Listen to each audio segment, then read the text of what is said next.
Good afternoon. Let's just fix this camera first, hopefully.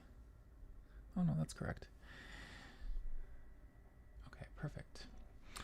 Hello, good afternoon, and welcome to MAE 113 Calculus for the Liberal Arts. This is lecture 12. I'm Richard Kohar, and in today's lecture we're going to be covering the chain rule, or I like to think of it as how do we differentiate composite functions. Hopefully you all can hear me, so make sure you say good, excellent. Good to hear that everyone can hear me perfectly. So the chain rule. You can also think of it as, or how to differentiate composite functions.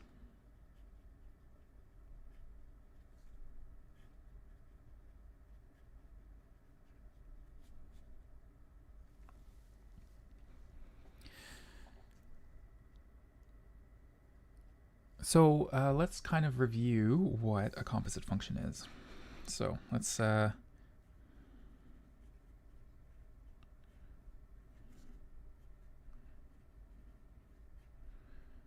of you may have seen this in high school, maybe some have not. So, but it's always good to refresh. So let's look at a composite function on a finite set.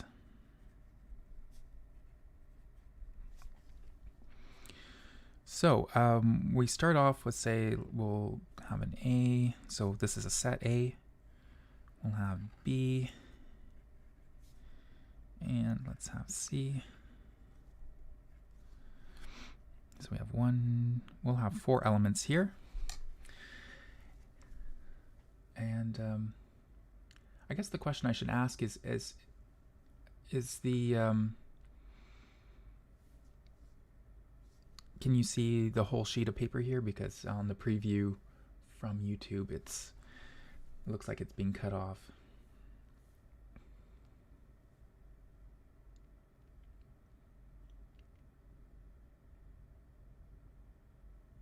Okay, it's good too. Yeah, so you can see that I have an A set, I have a B set, and a C set. Okay. Okay, but not height. Okay, yeah, that's good. As long as you can see, out to the width, there's some nice wooden veneer on this side here, then that's good. Yeah, no, it's okay about the, in terms of the chat, capital letters, and it's good if you haven't chatted a lot online or on Twitch or live streamings before. Capital letters usually means that there's yelling or you're trying to get the attention really quickly. So, I'll try to keep an eye on the chat if there's any questions. Again, I've been trying to keep an eye, but okay. So what I'm going to do is I have 3 sets, and let's say that from A to B, this is what we'll call the function. It's a mapping, so it'll map from A to B, and it'll be defined by these arrows. So let's pick something like, I don't know. We can pick anything we want. We can make this crisscross. Not like the rapper, no, hip hop artist from the early 90s.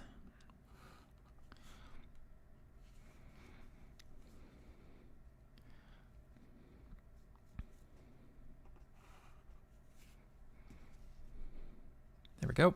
So there's F. So it'll map from, if we had 1, it'll map to 2. If we had from 2, it'll go to 1. So for this, we'll say the function here, and it's a set of ordered pairs. So we can have like 1 to 2. We have 2 to 1. We also have from 3 to 4, and we can have from 4 to 3. And we can do one more. We could do something like this, just that. And we could do something like this.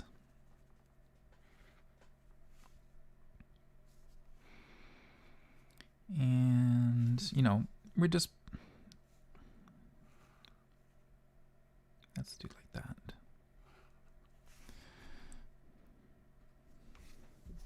So I have a function g, and so now we're going to go from 1 to 4,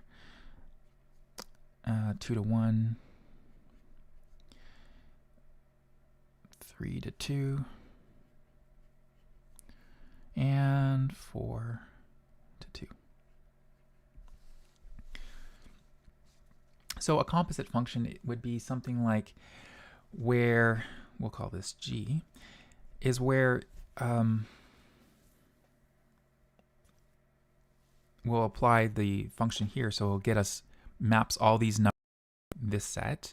And then from here, we have another function that we can apply to, which gets us to our final set. So for instance,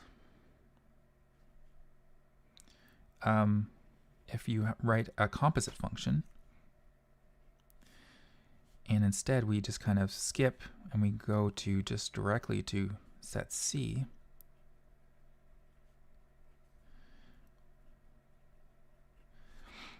in this case, 1 is getting mapped not to 2, but we're going to land in the final one.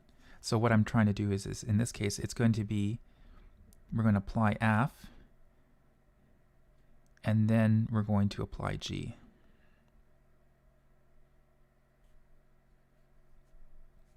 So don't worry about this notation yet. That's a little circle. But what that circle basically says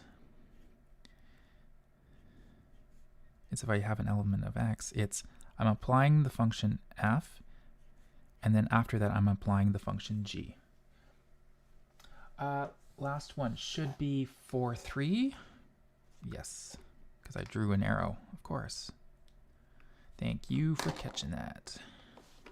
That didn't sound, I didn't mean to be sarcastic. That was more like, I can't believe I wrote down the wrong number.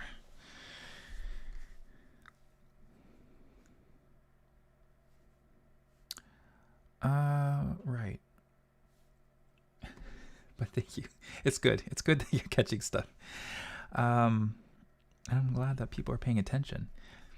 So we're going from 1 to 2 to 1. So there we go. This one is going from 2 to 1 to 4. So we'll draw an arrow. There we go. This one is going from 3 to 4 to 3. So 3 is going to 3. So it's just a straight line. And 4 is going to 2.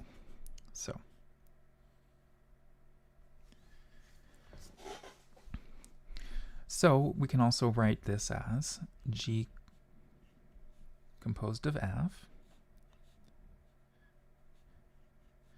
And so again, we can write out the ordered pairs again. And 2 to 4, we're going 3 to 3, and 4 to 2. 1, 2, 3, 4. Good.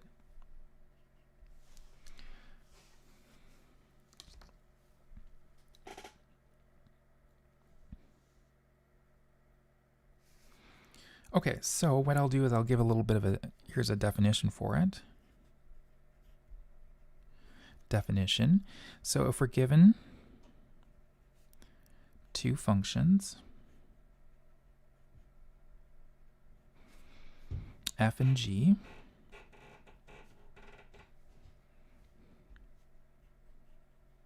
the composite function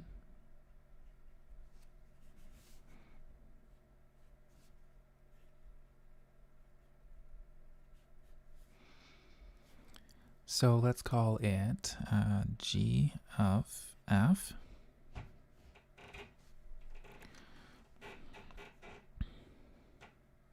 is defined by, and then it's g composed of f, g of f of x. Okay.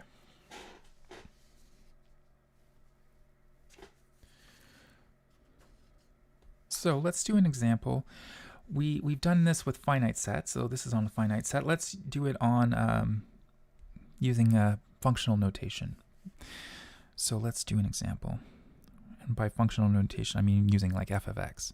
So if f of x is equal to x squared, and let's say g of x is equal to x minus 3, they're going to ask us find g of f, or sorry, g composed of f and f composed of g.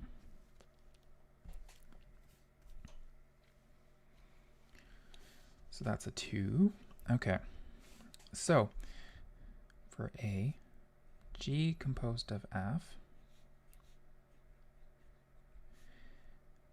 So by definition, it's g of f of x. And our f of x is x squared. And then we're going to plug that x squared in for every term that we see in x here. It's going to get replaced. So what we're thinking here, when we're plugging that in, is not x, but x squared, which means that this x here also gets replaced.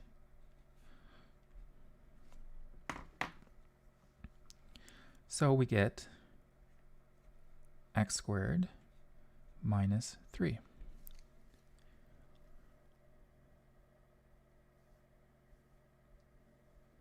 Is that what everyone else is getting to? If you're working along, hopefully I did that correctly.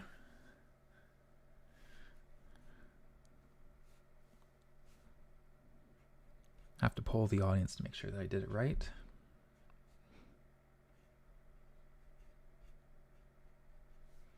Yes, okay, good. So the next one that we can do is, we can, by definition, if you change the order of this, then it becomes f composed of g. So again, we have our f function on the outside. Inside is our g. So that is x minus 3. Now in this case, we're going to take, maybe I'll pick a different color pen here. So I have x minus 3. So that's going to get substituted into the f now. So I have not x, but now I have x minus 3. And in here, again, it's x minus 3.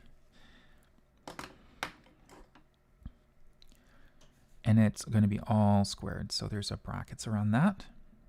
So we get x minus 3 squared.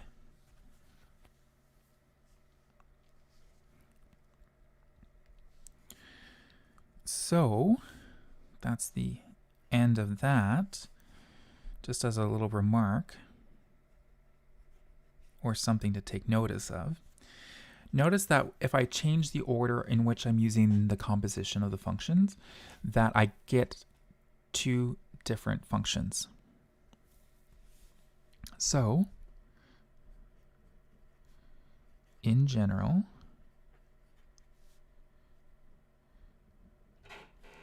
composition of f is not equal to the composition of g.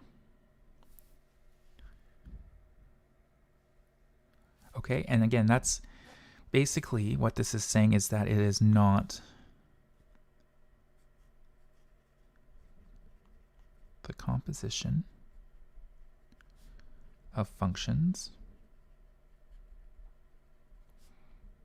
is not commutative, and we've seen that before in 106. Commutative meaning that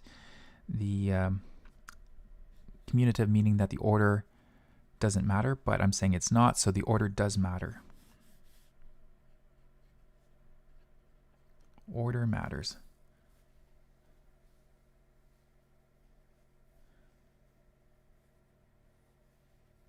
Yep. Scott was just saying on a simple but real life example of these equations would be, finding the after-tax price of a good on a 15% sale where the price was applied. Yeah, exactly. When the tax was applied before or after the sale price. Commutative, yeah, it's not commutative. The order matters. You know, the way that I think I've usually taught this was, because it's lunchtime, I'm hungry.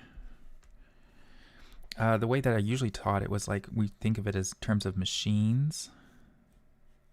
So here's kind of like our x is our input. And we'll have like a function, we'll say like g, and that's going out. So now I have g of x.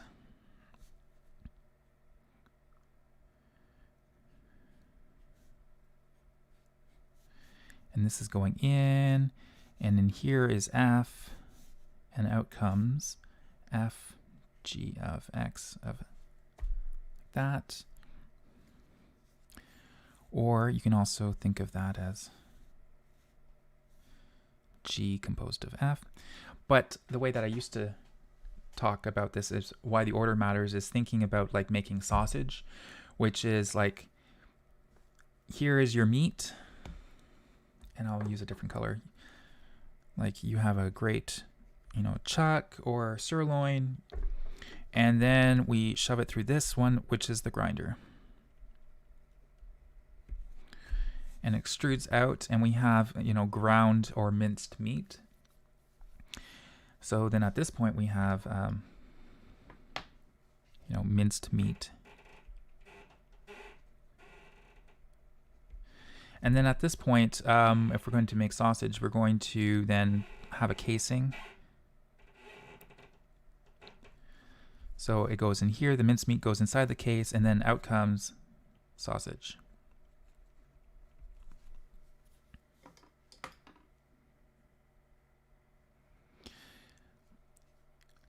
That would be wildly different if I decided to exchange that. If I did, instead I had the casing here, so I have the meat going in, going now into the grinder, and then getting, I don't know, not desirable.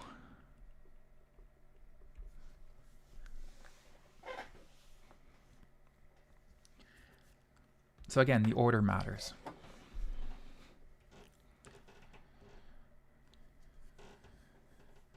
I should have probably come up with a vegetarian option too, but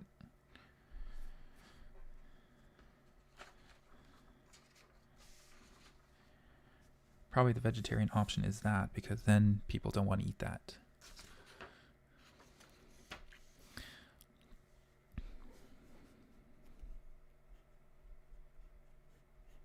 So let's do another example. Tofu. Yes, okay, yeah, we can replace it with tofu. Yeah. So, but I kind of like using this because it's kind of the idea of a machine, and it's passing through, and I'm hungry. So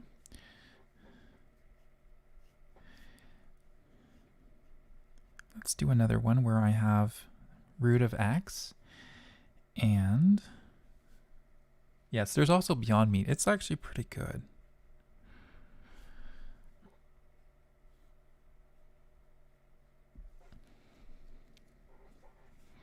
We just did, 20 years ago, we just didn't have good, meat tasting alternatives then. So it's leaps and bounds. So let's do this. We'll find F composed of G and G composed of F. So if we do this, we have like that. Yeah, exactly. See, you can different things. Oh, press. Yeah, exactly. Maple's got the idea. Okay, so now we're going to pass this in, which is square root of 2 minus x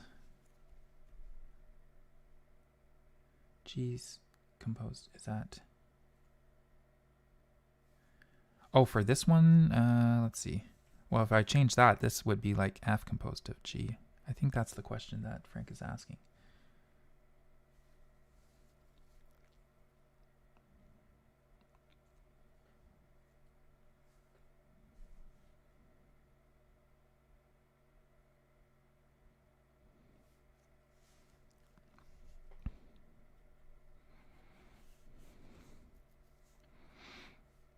I think, did I answer the minced meat? This one would be just like G of X. So there's the meat, it goes through the grinder, and then we get the minced meat. So I have F, and I'm going to take this and I'm going to replace it in here. So then I get square root of 2 minus X. Okay, can we simplify this a little bit? Of course. I'm going to rewrite it as like that. I have a half all to the half. So this is going to be multiplied using our exponential rules. So 1/2 times a half is a quarter. Or alternatively, that would be the 4th root of 2 to the minus X.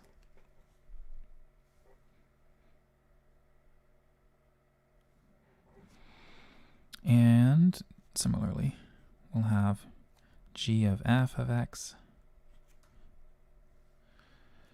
And so then in this case, it's just square root of X. And wherever I see an X in the G now, I replace it with that. So it becomes 2 minus square root of X. That is something I can't simplify.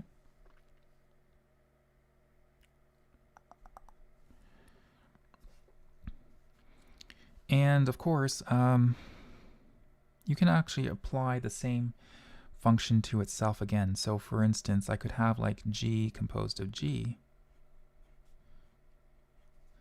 So that would be G of X. So in that case, I would have G of square root of 2 minus X. And then I apply that again. So again, wherever I see the X, this is what goes in there. So I get 2 minus, and then 2 minus square root, or sorry, 2 minus X all square root.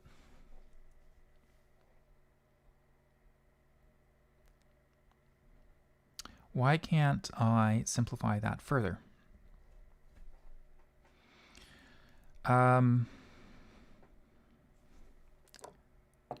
That's just, it's part of our algebraic rules. In that case, you know, it's basically I have 2 minus X to the half all to the half. And remember, because this is a binomial, I can't apply this to each individual term. So I can't say it's not equal to a half minus X to the quarter. I can't apply it to each of those like that. That's not right.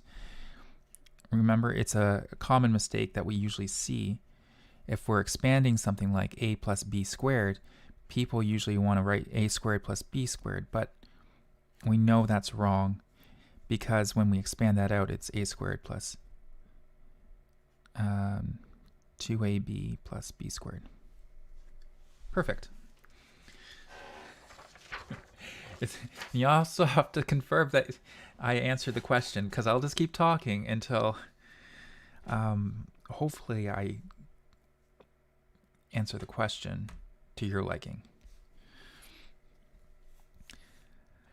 Do we have to worry about anything else about this? Okay, well, let's look at this one in particular. What's the domain? What is the domain of f of g? The reason for that is because we need to make sure that whatever we're putting into that function, it is defined, because eventually it does have to go through those transformations, and if it's not defined for that transformation, then it's not going to be able to go through it. So for instance, like you can have the meat, but let's say if that meat is too big to go through the grinder, then it's not possible. Or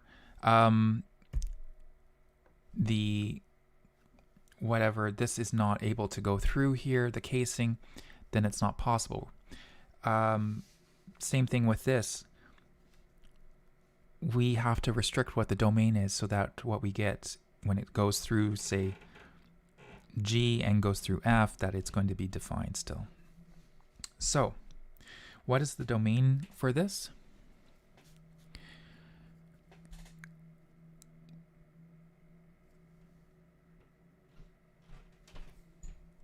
Well, the first restriction that we need to move is for F, or for G of, we know that it has to be 2 minus x, which means that 2 minus x has to be greater than or equal to 0.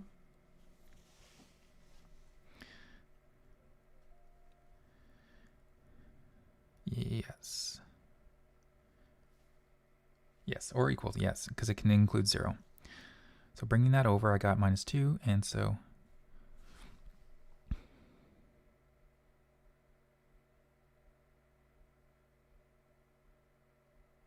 oh, we made a mistake here. Because what I did was when I brought this over, I had 2 minus x, and let's leave it here, and I have this here. So I bring this 2 over, and it becomes minus 2, and I have a minus x here. And then when I divide by the minus 1, the sign flips.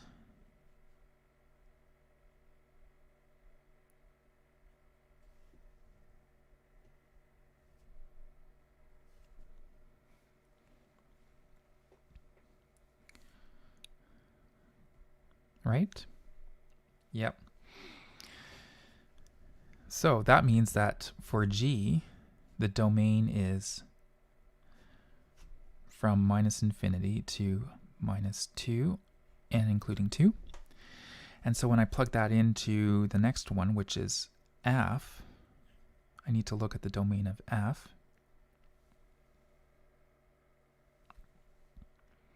And in F, I just need to make sure that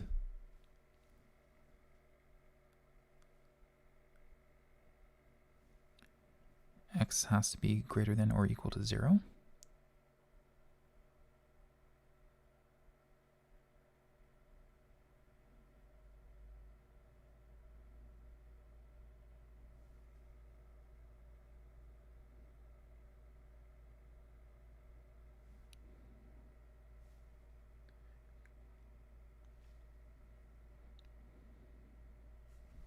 Could you just add x to the other side?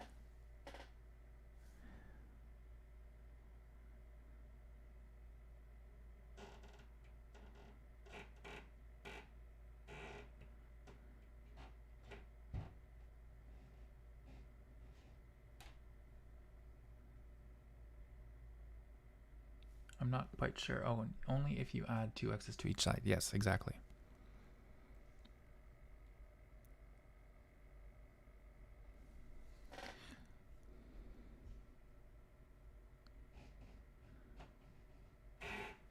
Correction, 1 x to each side.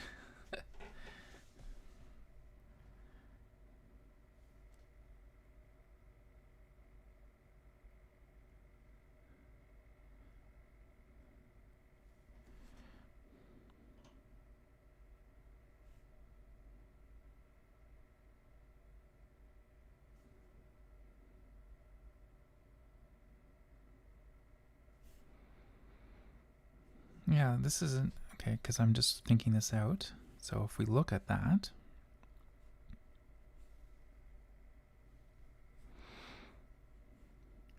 what I know is that I can have 2, because if I have 2 minus 2, that gives me 0. And then I can put in negative numbers in here. I can't put positive numbers because if I put, say, 3 in here, 2 minus 3, that gives me a negative number. That's negative 1. So I can't put that in there. The other thing I know is if I try, say, 1, so 2 minus 1, that works. And same thing with 0. So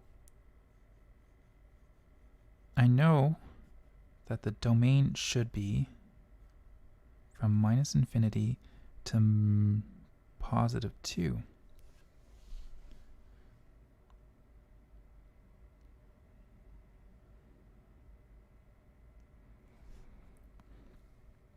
Does this one make sense?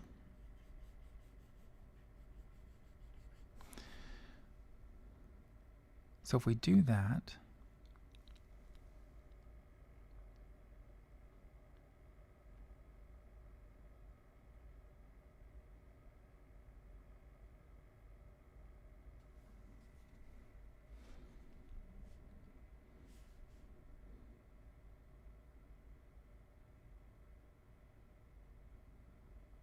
bring that over to the other side, yeah.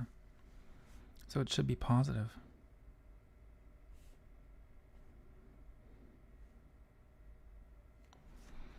Okay.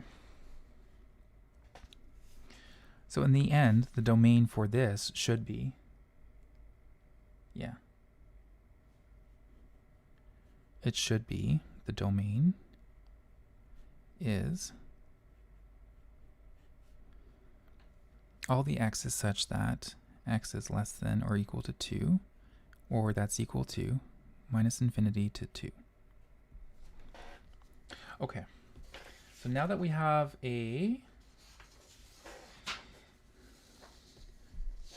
done a review of composite functions,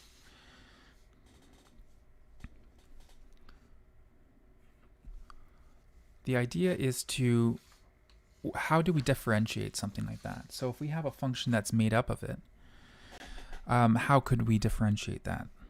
So for instance, if I had a function like g of f of x,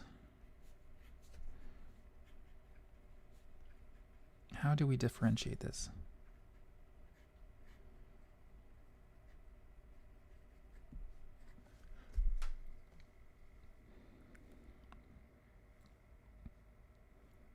So this is where the answer to that is what they call the chain rule.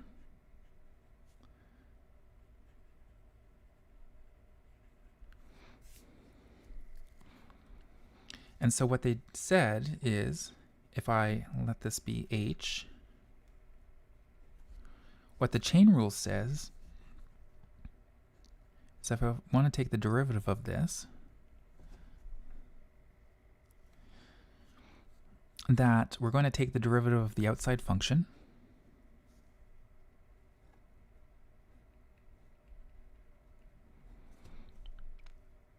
and then we will take the derivative of the inside function.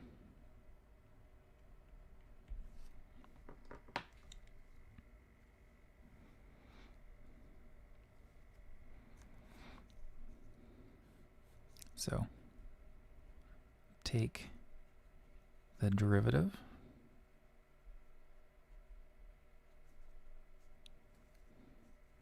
of this g, which is the outside function,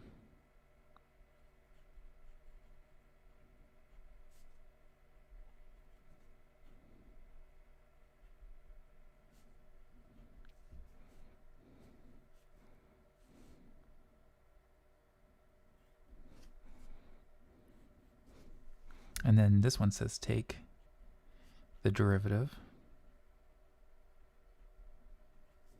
of the inside function.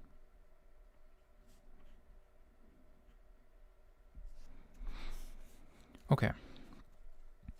Or alternatively, you might have also seen it expressed where we have,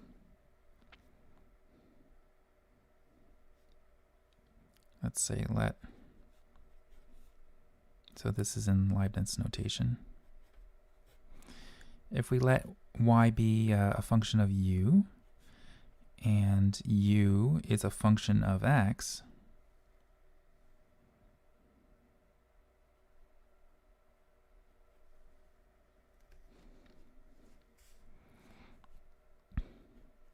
then if I want to take the derivative of y with respect to x, I have to take the derivative of this function, but that means that I'm taking it with respect to u.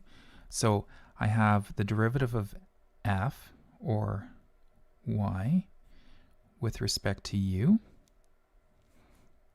And then when I take the derivative of that, I also have to take the derivative of the inside function, which is u, and the u is, in this case, with respect to x. So the idea behind that was that if you think about, and you're not supposed to, but if you think about it in terms of a fraction, that you should be able to cancel out those du's and du's, and you're left with the dy by dx.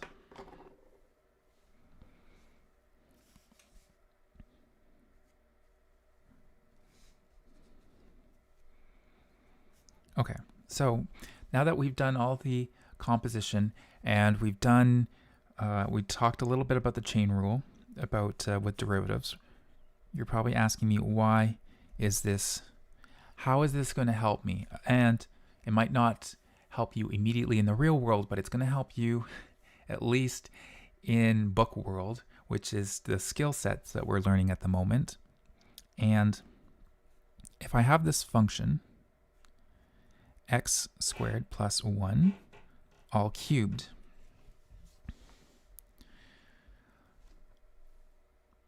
you know, the way that we would have solved this, because we don't have any other rules, is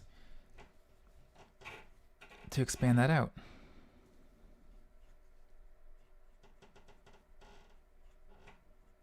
Okay, and that's tedious. You could also use your binomial expansion using Pascal's triangle, but there's a faster way to do it. If we can separate this into two different functions, we can think of it as we have a function here inside of another function. So really, I have one function here, which is like my f.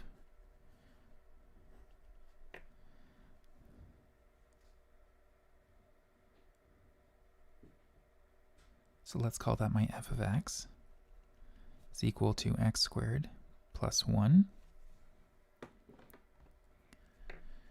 And I also have this bigger function, or the outside function. And in this case, all it's doing is it's taking an input, whatever this block is, and it's cubing it.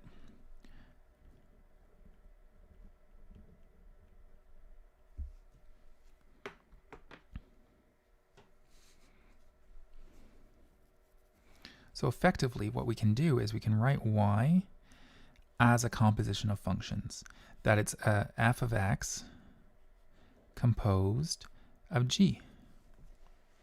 So g composed of f. And then using our rule that we have up here, I can differentiate that now. So I have dy by dx is equal to, and then I'm going to take the derivative of g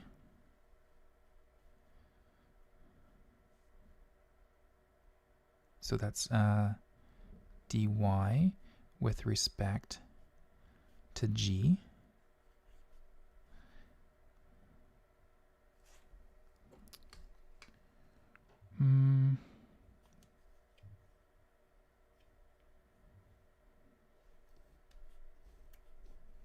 maybe I'll use the other notation.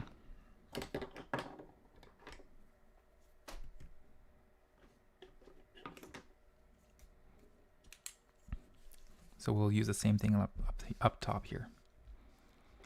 So that's g of f of x times the derivative of the inside function.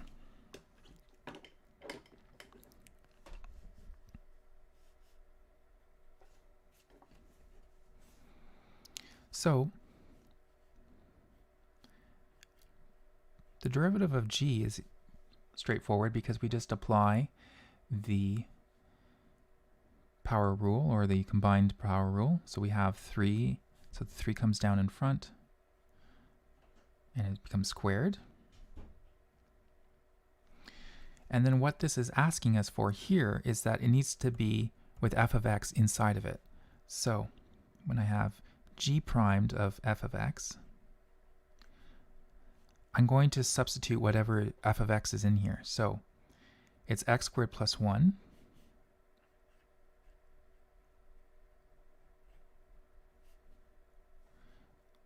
And so if I put that into it now, it's 3 times x squared plus 1 all squared.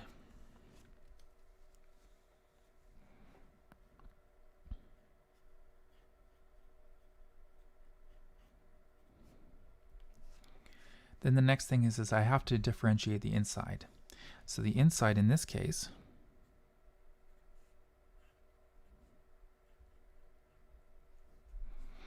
is just 2x. The 1 is a constant, so that's 0. So that's multiplied by 2x. So again, Maria's question would be, well, is there any more simplification that you could do? Well, we can neaten that up just a little bit. There's a 3 times 2, which gives me 6. I'll write the x in the front. And then I have x squared plus 1 all squared.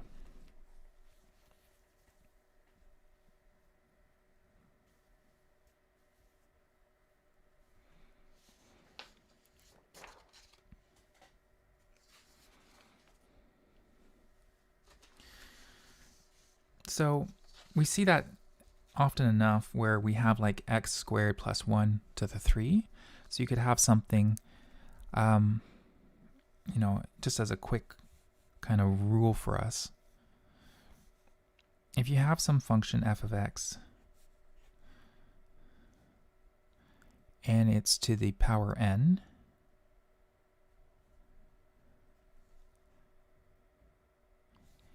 and you want to differentiate that, what we have basically shown is that we bring the n down in front of the f of x. So that comes down in front. The exponent reduces down by 1. And we still have to differentiate the inside function. So multiplied by f prime of x.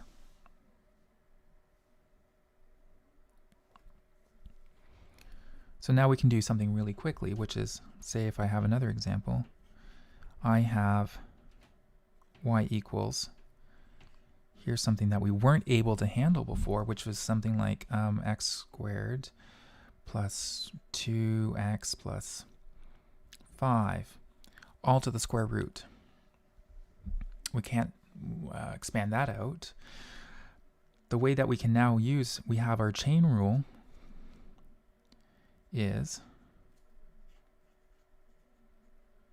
rewriting it so that I have an exponent. I have it to the half.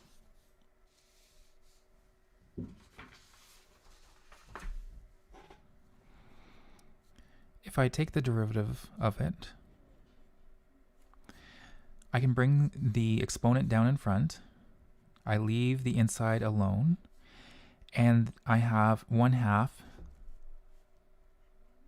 minus 1, or that's 1/2 over 2, which gives me minus 1/2. So I've reduced it down by 1 degree. And then I need to take the inside function derivative. So that's 2x plus 2. And then, of course, remember to write the inside function. Just don't touch it. And so we were able to solve that fairly quickly without too much issues. Let's say I have 2x plus 2, and I have a negative, so I can bring that down in the denominator. The other thing that we could sort of neaten that out is the 2's can be factored out, so I'm left with x plus 1 over 2.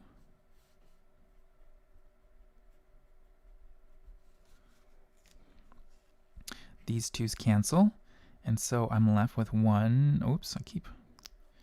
x plus 1 over the square root of x squared plus 2x plus 5.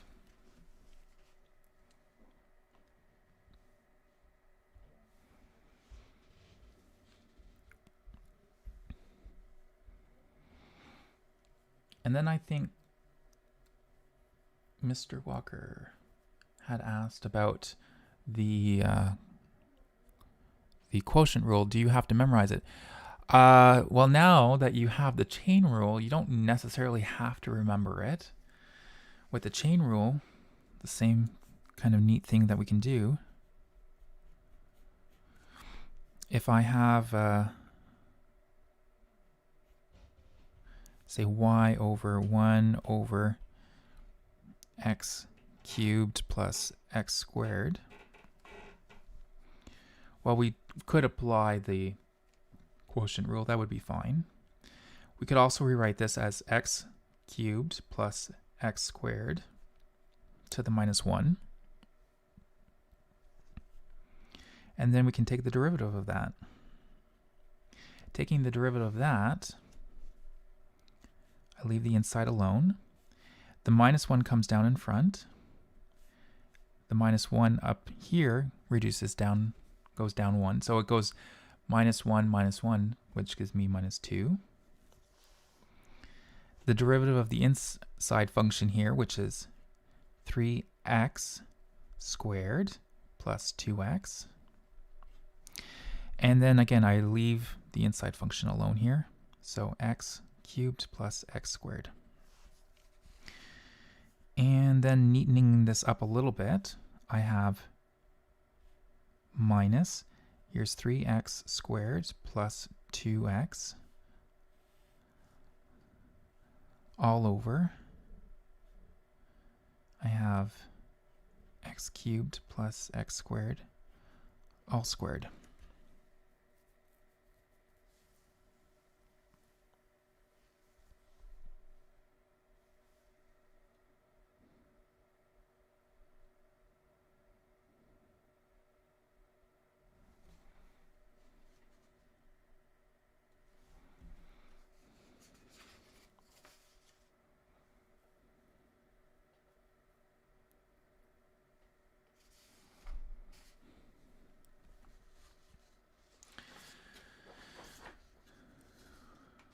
What else can we do? We can try another one too.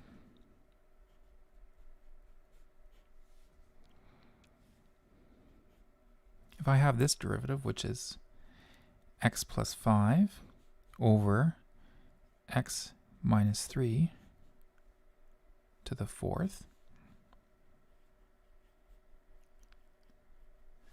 So again, I have a 4 that comes down in front. And this reduces down by 1, so that's a 3. And now I have to take the derivative of the inside.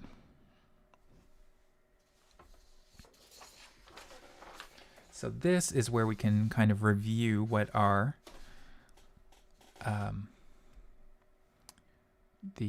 quotient rule. So if we wanted to do that, I have d by dx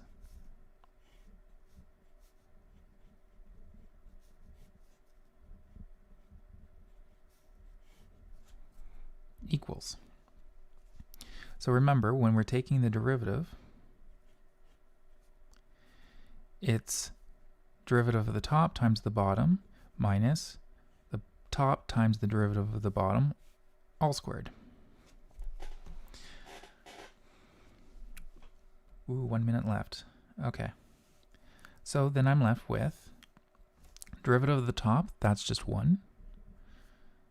Right, because it's just x plus 5 times the bottom function, x minus 3, minus the top function times the derivative of the bottom function, and that's just 1. And then it's all the bottom function squared. So then I'm left with x minus 3 times minus x minus 5, all divided by x minus 3 squared. So now I have the x's cancel here, and I'm left with minus 3 minus 5, that's minus 8 over, x minus 3 squared. So substituting that in, I have, and this is the derivative then of the inside function here, which is minus 8 over x minus 3 squared. And again, the inside function here is x plus 5 over x minus 3.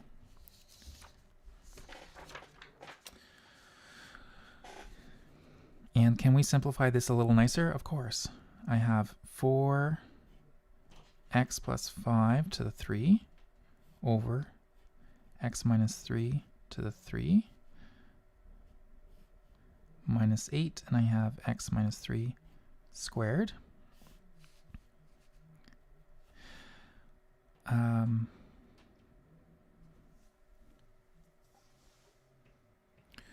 Four times 8 is 32.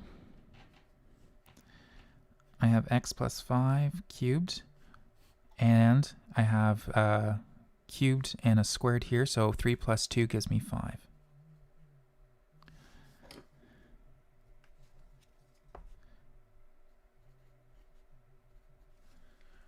Perfect. Well, we've hit the end of the lecture.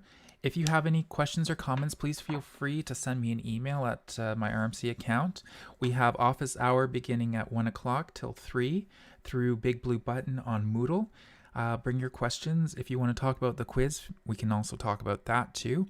And the other thing that I'd like to announce is that we'll be having the test. Our next test is going to be, of course, the calendar is not pulling up, on the 25th of February.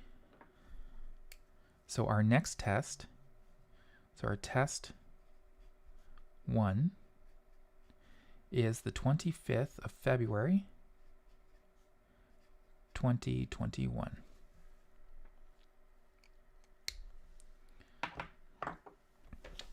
Okay. Have a good lunch, everyone.